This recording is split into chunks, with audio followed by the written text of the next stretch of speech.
নমস্কার, রিঙ্কাস delicious cooking চ্যানেলে আপনাদের সকলকে স্বাগত। আজকে আমি একটা মজার রেসিপি আপনাদের সামনে নিয়ে এসেছি। আপনারা চিকেন চাপ খান, আপনারা মাটন চাপও খান, কিন্তু আমি সেই আজকে চাপটাই বানাবো চিকেনের গিলেমেটে দিয়ে, এবং আমি সেটা করব মাটির হাঁড়িতে।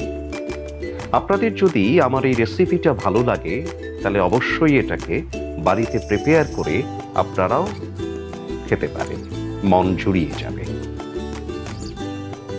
দেখুন, এই চিকেনের গিলেমেটে চাপের জন্য আমি নিয়েছি গিলেমেটে।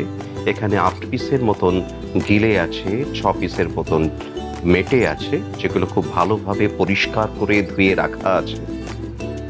তার সাথে আমি দেখুন নিয়েছি এখানে কাশ্মীরি গুঁড়ো লঙ্কা আছে, এখানে রসুন পেস্ট আছে, আদা পেস্ট, এবং একটা মাঝারি সাইজের টমেটো আমি 4 ভাগ করে রেখে দিয়েছি, এবং একটা মাঝারি সাইজের পেঁয়াজও আমি 4 ভাগ করে রেখেছি। এটার একটা পেস্ট বানিয়ে নেব লঙ্কার সাথে। এখানে 7-8টার মতন আমি কাঁচা লঙ্কাও নিয়েছি। এছাড়া দেখুন, আমি এক সামান্য জলে আমি 7-8টা কাজু বাদাম, 3 চামচ পোস্ত, 2 চামচ চারমগজ ভিজিয়ে রেখেছি। এখানে আছে জিরে পেস্ট, এখানে আছে নুন, এবং তার সাথে চিনি নিয়েছি। এখানে রয়েছে হলুদ গুঁড়ো, এবং আমি এখানে একটা পাত্রে নিয়েছি বিরিয়ানি মশলার গুঁড়ো, যেটা আমি বাজারে গোটা বিরিয়ানি মশলাটাকে গুঁড়ো করে রেখেছি মিক্সার গ্রাইন্ডারে। এবং পুরো রান্নাটা আমি করব এখানে রিফাইন অয়েলে। এবারে দেখুন, আমি এই কাজু এবং পোস্ত চারমগজটাকে মিক্সচার গ্রাইন্ডারে পেস্ট করে নিলাম, তবে পেস্টটা যেমন খুব মিহি না হয়, একটু দানা দানা থাকে। তার সাথে আমি পেঁয়াজ এবং লঙ্কা সেগুলোরও একটা পেস্ট বানিয়ে নিয়েছি। এবারে এই গিলেমেটেটাকে আমি 1 চামচ নুন দিয়ে দিলাম তার মধ্যে। এটাকে আমি মেখে নেব ম্যারিনেশন করার জন্য। দিয়ে দিলাম 1 চামচ রসুন পেস্ট, তার সাথে আমি দিয়ে দিচ্ছি 1 চামচ আদা পেস্ট, দিচ্ছি 1 চামচ জিরের পেস্ট। আপনারা জিরের পাউডারও ইউজ করতে পারেন, কোনো অসুবিধা নেই। হলুদ দিয়ে দিলাম 1 চামচ, এবং দিয়ে দিচ্ছি এখানে 1 চামচ কাশ্মীরি গুঁড়ো লঙ্কা, এবং তার সাথে আমি এখানে ইউজ করছি বিরিয়ানি মশলা, যেটা আমি গুঁড়ো করে রেখেছিলাম। সেই বিরিয়ানি মশলাও আমি 1 চামচ দিয়ে দিলাম। দেখুন, এই গিলেমেটের মধ্যে আমি দিয়ে দিচ্ছি 2 চামচ রিফাইন অয়েল, এবং 2 চামচ রিফাইন অয়েলের দেওয়ার পরে আমি যে পোস্ত, কাজু এবং চারমগজটাকে পেস্ট করে রেখেছিলাম, সেই পেস্টটাও আমি এই গিলেমেটের মধ্যে দিয়ে দিলাম। এরপরে আমি দিলাম পেঁয়াজ ও লঙ্কার যে পেস্টটা বানিয়ে রেখেছি, সেই পেঁয়াজ ও লঙ্কার পেস্টটাও আমি এর মধ্যে দিয়ে ভালো করে এই গিলেমেটেটাকে হাত দিয়ে মেখে নেব। দেখুন, আমি হাত দিয়ে ভালো করে গিলেমেটেটাকে মেখে নিয়ে এটাকে 5 থেকে 10 মিনিটের জন্য রেখে দেবো ম্যারিনেশনের জন্য। দেখুন, আমি গ্যাস জ্বালিয়ে নিয়েছি, গ্যাসের ফ্লেমটা হাই করা আছে। একটা কড়া বসিয়ে দিয়েছি। কড়াটা গরম হলে আমি এখানে দিয়ে দিচ্ছি 10 চামচের মতন রিফাইন অয়েল। আপনারা আপনাদের পছন্দ অনুসারে দিতে পারেন কম বেশি করে। আমি এই চামচের 10 চামচ রিফাইন অয়েল এতে দিয়ে দিলাম। তেলটা দেওয়ার পরে যখন কড়াইয়ের তেলটা গরম হয়ে যাবে, তখন আমি গ্যাসের ফ্লেমটাকে একটু মিডিয়াম করে দিয়ে আমি যে ম্যারিনেট করে রাখা গিলেমেটেটাকে তেলের মধ্যে দিয়ে দিচ্ছি। আমি দিয়ে দিলাম তেলের মধ্যে ম্যারিনেট করে গিলেমেটেটাকে। পাত্রের যে গিলেমেটের যে মশলাগুলো ছিল, সেগুলো আমি সামান্য জল দিয়ে ধুয়ে সেইগুলো মশলাগুলো আমি দিয়ে দিলাম কড়ার মধ্যে। এইভাবে আমি এই গিলেমেটেটাকে মিনিমাম 15 মিনিট কষাবো। দেখুন, যে মাঝারি সাইজের একটা টমেটো আমি 4টে ভাগ করে রেখেছিলাম, সেই টমেটোটাও আমি কড়ার মধ্যে দিয়ে দিলাম। দেখুন, আমি এরপরে দিয়ে দিচ্ছি 2 চামচ চিনি। 2 চামচ চিনি আমি এর মধ্যে দিয়ে দিলাম।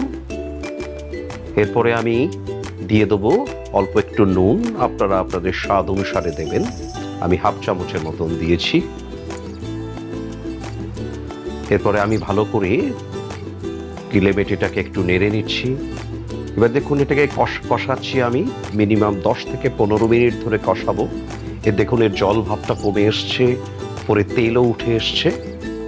এবারে দেখুন আমি গ্যাসটাকে নিভিয়ে দিয়ে গিলেমেটেটাকে নামিয়ে নিয়েছি। নামিয়ে যে মাটির হাঁড়ির মধ্যে আমি গিলেমেটেটাকে এবার রান্না করব, সেই মাটির হাঁড়ির মধ্যে আমি গিলেমেটেটাকে ঢেলে দিলাম।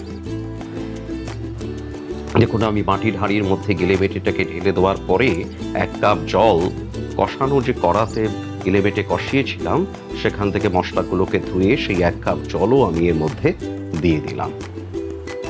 এরপরে আমি গ্যাসের ফ্লেমটাকে জ্বালিয়ে দিয়েছি। গ্যাসের ফ্লেমটাকে এখনো মিডিয়ামেই রাখবো। এবারে আমি এর মধ্যে হাফ চামচ বিরিয়ানির মশলাও অ্যাড করে দিলাম। হাফ চামচ বিরিয়ানি মশলা দেওয়ার পরে আমি গিলেমেটেটাকে একটু নেড়ে দিলাম। এরপরে গ্যাসের ফ্লেমটাকে মিডিয়ামে রেখে আমি মাটির হাঁড়িটাকে একটা ঢাকনা দিয়ে আটকে দিলাম। এইভাবে ঢাকনা দিয়ে আটকে 5-6 মিনিট রেখে রান্না করার পরে আমি ঢাকনার মুখটা খুলে নিচ্ছি। আপনারা দেখতে পাচ্ছেন ভিতরে গিলেমেটেটা ফুটছে। এইভাবে আমাকে আরো 10 মিনিটের মতন রান্না করে নিতে হবে, যত সময় না পর্যন্ত গিলেটা সিদ্ধ না হয় এবং আরো ঝোলটা কমে না আসে। এবং এর কারণে এই রান্নাটা হবে একটু মাখা মাখা। দেখুন এইভাবে 10 মিনিটের মতন রান্না করছি আমি। আস্তে আস্তে এর মধ্যে যে জলের ভাবটা কমে আসছে, আপনারা দেখতে পাচ্ছেন এর কালারটাও চেঞ্জ হয়ে গেছে এবং গিলেটা সিদ্ধ হলো কিনা সেটাও আমি একটু দেখে নিয়েছি। দেখুন এখানে পুরো গিলে সিদ্ধ হয়ে গেছে। এরপরে আমি গ্যাসের ফ্লেমটাকে নিভিয়ে এটাকে ঠান্ডা হওয়ার জন্য রেখে দিলাম হাঁড়িটাকে ঢাকনা দিয়ে। তারপরে ঢাকনাটা সরিয়ে দেখুন আমি 10 মিনিট পরে এটাকে সার্ভ করার জন্য একটা পাত্রে আমি এগুলোকে তুলে নিচ্ছি। দেখুন আপনারা দেখলেই বুঝতে পারছেন কি সুন্দর দেখতে হয়েছে এবং এর যে জল ভাবটাও কমে এসছে এবং পুরো তেল ওপর থেকে ভেসে উঠছে।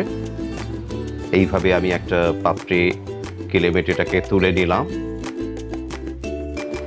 আপনারা আমারও এই পদ্ধতি অনুসারে বাড়িতে খুব সহজেই এই চিকেনের গিলেমেটের চাপটি মাটির হাঁড়িতে প্রিপেয়ার করতে পারেন। যদি আপনাদের ভালো লেগে থাকে আপনারা জানাবেন।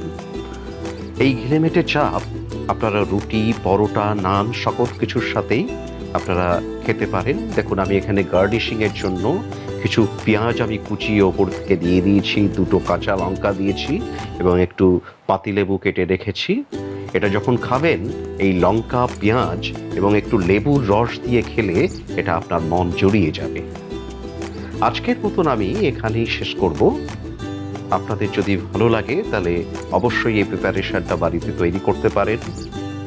রিঙ্কাস ডিলিশিয়াস কুকিং চ্যানেলটিকে আপনারা সাবস্ক্রাইব করুন, লাইক করুন, শেয়ার করুন, যাতে আমরা অনুপ্রাণিত হয়ে আরো নতুন নতুন রেসিপি আপনাদের সামনে উপস্থাপন করতে পারি। Thank you.